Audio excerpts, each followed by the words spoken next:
7 Useful Tips to Improve Your Social Conversations Skills. In the sales world, there are concepts called KSS, keep it short and simple, and KLB, keep it long and bulky. An inexperienced salesperson usually uses a KLB, talking about everything in great detail. A good manager points out the most basic and key things in order to close a deal. Tip number 1. Develop effective speech, because dialogue is built on quality. Try to cut useless words out of your speech like, in short. These words have no value in dialogue and they literally mean nothing. Listen to the following dialogue. What did you do this winter? Well, I had such a break. I went snowboarding with my friends for the first time. Well, and it's kind of harder, I think. Well, like everything. In short, I had fun, haha. Now compare with this. What did you do this winter? My friends and I went snowboarding. By the way, this was my first time doing it and it is much more difficult than it seems. Note that the second version is shorter and the information passed is exactly the same. Be that as it may, the second option even sounds much more confident and the speech seems more refined. Tip number 2. Use pauses to emphasize different parts of your story and get the point across. Don't be afraid to make small pauses, they will help emphasize different parts of your story. Let's look at the use of pauses in the previously suggested example. My friends and I were snowboarding. By the way, this was my first time doing it. And it's a lot more difficult than it looks. The next skill is perhaps the most important in our topic today. If you perfect this skill, you can carry on an endless conversation with anyone. Tip number 3. Use a binding thread. Within each dialogue, there are always several topics that you can turn into. Let's take a look at the following suggestions. I have always lived in New York, but I always wanted to move to the suburbs. It's because I love nature and I hate it when there are too many people around. There are 4 different topics that you can turn to. You can talk about how you visited or would like to visit New York. You can talk about how you imagine the life of the interlocutor in the suburbs. You can discuss the topic of nature, as well as your attitude to a large crowd of people. Oftentimes your conversation will die because there are no more interesting topics to discuss. Therefore, in the proposed opportunity, try to choose one most suitable topic and develop it. And don't forget to give the other person a chance to speak. If you do not give such an opportunity to your interlocutor, then the dialogue will soon come to an end. This skill comes with practice. The more you look for topics that are suitable for discussion, the more often you will begin to notice them. Let's consider the following proposition. I love going to the gym. I feel a certain satisfaction when I see that I am getting better at something. There are 3 different themes that can be developed here.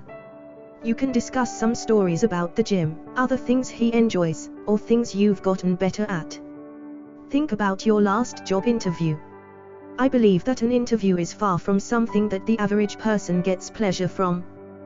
The most common mistake most people make when they get to know someone is what I call interview mode.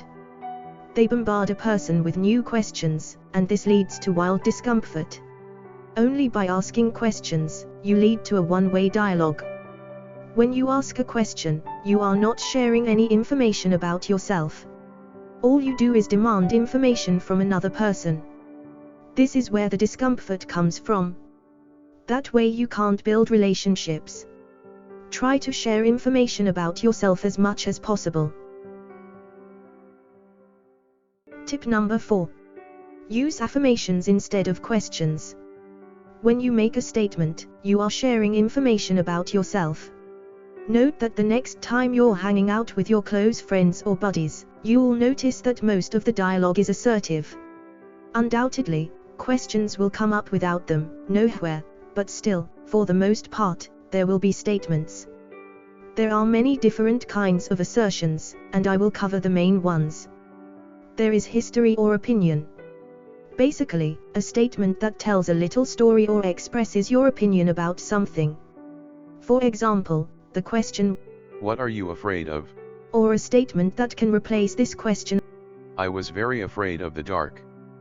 When I was a kid, I used to sleep with my head buried in a blanket to hide from monsters and ghosts.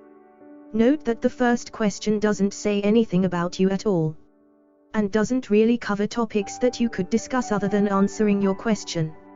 It only gives one topic to talk about. On the other hand, the second statement story shares information and gives other people the opportunity to talk about different things. They can develop several topics. They can talk about whether they are afraid of the dark or not, things they did when they were kids, and even tell stories about ghosts. And all this follows from one statement above. The next one is cold reading. It is best used on someone you have just met. Just use an observational statement. Instead of asking, Hey, what do you like to do? You can say something like, Hey, you seem like a very enthusiastic person. I'm sure you have a lot of interesting hobbies. because a person can answer in 3 different ways. Number 1, you're wrong and will be corrected. I'm not very keen. I slept all day. Number 2, you are wrong, but you will be asked why you thought so. I'm not particularly keen, but why do you think so? Number 3, everything is correct and you will receive a detailed answer. Yes. I'm addicted. I love to dance and sing. How did you guess? Each of these possibilities opens up several themes that can be developed beyond the simple question of, What do you like to do?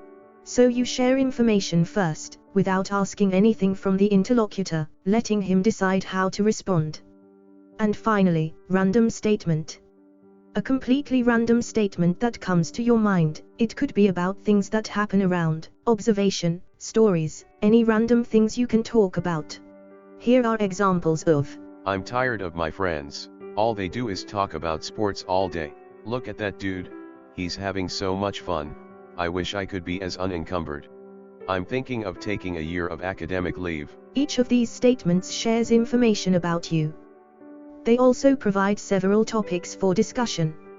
And finally, they bring a sense of creativity and spontaneity to the dialogue. There are 3 more tips, but each of them contains so much information that I would literally have to create a new video to talk about them. Tip number 5 is humor. In its own way, an interesting maneuver, behind which lies a complex play on words. Tip number 6. Tell a story. It means a voluminous, exciting story that will allow the interlocutor to plunge into your world. Tip number 7. Deep conversation. The most necessary tool for building strong and long-term relationships. And most importantly, remember, dialogue is a skill. And like any skill, you must learn it. And the best way to learn, as you know, is practice. By applying the tips that I talked about earlier, you will see how you get better and it will be much easier for you to maintain a dialogue.